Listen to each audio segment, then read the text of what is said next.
వీరారాధ్యా విరాడ్రూపా విరజా విశ్వతోముఖీ ప్రత్యగ్రూపా పరాకాశ ప్రాణదా ప్రాణరూపిణి. వీరారాధ్య వీరులచే ఆరాధింపబడునది. శ్రీవిద్యా ఉపాసకులలో శ్రేష్ఠులను వీరులు అంటారు. వీరు తనను తాను అధిగమించి ఆత్మ సాక్షాత్కారం పొందినవారు. వీరులంటే మానవులను పైనుండి పరిపాలించేవారు. వీరే ఇంద్రాది దేవతలు, త్రిమూర్తులు. వీరందరూ కూడా అమ్మవారి ఆదేశానుసారం వర్తిస్తూ ఆజ్ఞలకు లోబడి ప్రవర్తిస్తూ అమ్మవారిని అర్చిస్తారు కాబట్టి అమ్మవారు వీరారాధ్య. ఛత్రపతి శివాజీ మహారాజ్ కూడా అమ్మవారిని ఆరాధించి అమ్మ అనుగ్రహంతో ఖడ్గమును పొందిన వీరుడే. విజయనగర సామ్రాజ్యంలో యుద్ధానికి వెళ్లే ముందు విజయోత్సవాలలోనూ దుర్గాదేవిని ఆరాధించడం ఆచారంగా ఉండేది. విరాట్ రూప అన్నింటికీ మూలమైనది. చతుర్దశ భువనాలలోని స్వేదజాలు, అండజాలు, పిండజాలు మొదలైన జీవ సముదాయం అంతటి యొక్క సమిష్టి స్వరూపమే విరాట్ రూపం. ఊర్ధ్వలోకాలలో అన్నింటికన్నా ఊర్ధ్వముగా ఉన్న సత్యలోకము నుండి అధోలోకాలలో అన్నింటికన్నా క్రిందగా ఉన్న పాతాళం వరకు విస్తరించి ఉన్న ఈ విశ్వాన్ని ఒక పెద్ద రూపంగా ఊహిస్తే ఆ రూపమే విరాట్ రూపం అవుతుంది. ఈ విరాట్ రూపాన్ని అమ్మవారి శిరస్సు నుంచి పాదాల పర్యంతం న్యాసం చెయ్యవచ్చు. చతుర్దశ భువనాలలో విస్తరిల్లి ఉన్న ఈ విశ్వం యొక్క సమిష్టి రూపం అని ఈ నామానికి అర్థం. విరజ రజోగుణము లేనిది. రజోగుణము వల్ల ప్రాపంచిక భోగాల మీద ఆసక్తి కలుగుతుంది. అది కోరికని ఆసక్తిని కలగజేసి కర్మఫలాలలో జీవుణ్ణి బంధిస్తుంది.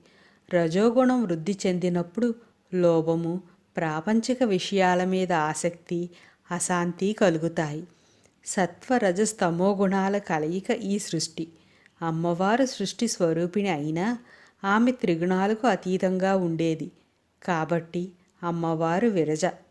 చతుర్దశ భువన పర్యంతము విస్తరించి ఉన్న విరాట్ రూపిణిగా ఉన్న కొంచెం కూడా అహంకారం కానీ గర్వం కానీ దర్పం కానీ లేని శుద్ధ సత్వ స్వరూపం అవ్వటం వల్ల అమ్మవారు విరజ.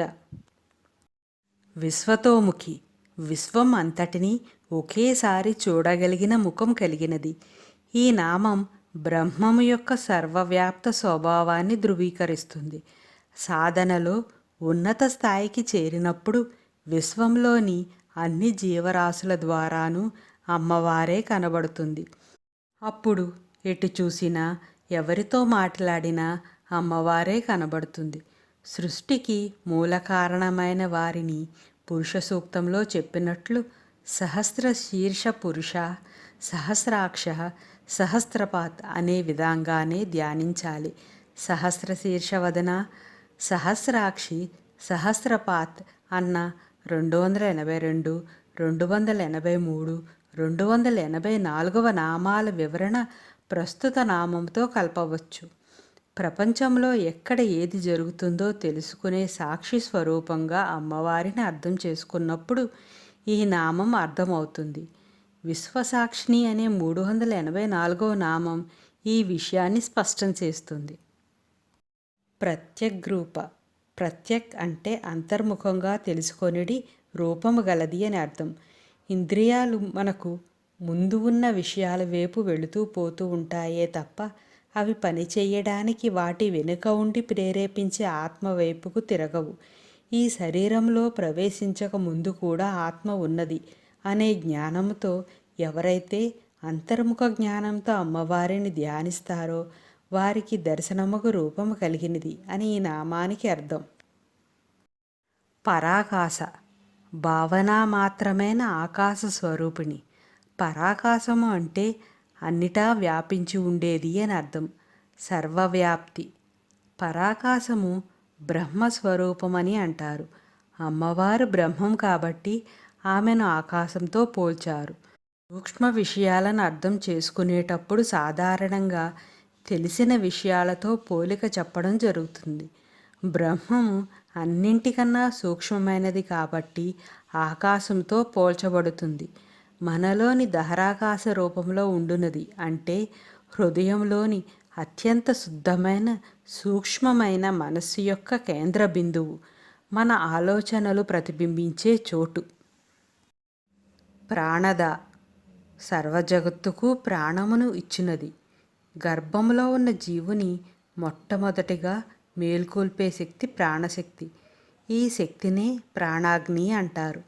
ఈ విధంగా మనలో పనిచేసే ప్రాణశక్తిని ఇచ్చేది అమ్మవారే కాబట్టి అమ్మవారు ప్రాణద, ప్రాణాలను ఇచ్చేది అని ఈ నామానికి అర్థం. ప్రాణరూపిణి జీవులలో గల ప్రాణమే రూపముగా కలిగినది.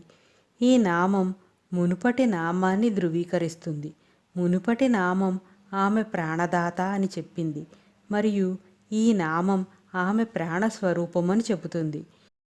ఈ నామం జీవి దేహ సంబంధమును తెలియజేస్తుంది.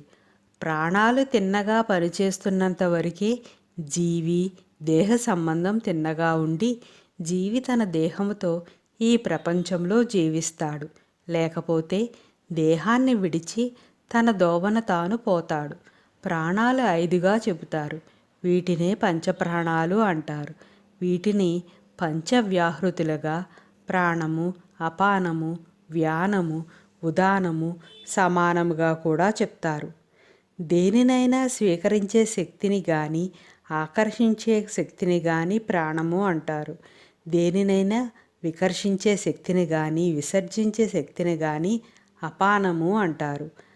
శరీరం లోపలకు తిన్నగా వ్యాపింపగలిగే శక్తిని వ్యానము అంటారు. శరీరం నుండి బయటకు పనిచేసే శక్తిని ఉదానము అంటారు. బయట వాటికి శరీరం లోపల వాటికి మధ్య సమన్వయాన్ని కలిగి తిన్నగా నిలబడేట్టు చేసే శక్తిని సమానము అంటారు. ఈ 5 రకాల ప్రాణశక్తుల రూపములో మనలో అమ్మవారు ఉండి మనలను తిన్నగా నడిపిస్తుంది. వీరారాధ్యా విరాడ్రూపా విరజా విశ్వతోముఖీ ప్రత్యగ్రూపా పరాకాశ ప్రాణదా ప్రాణరూపిణీ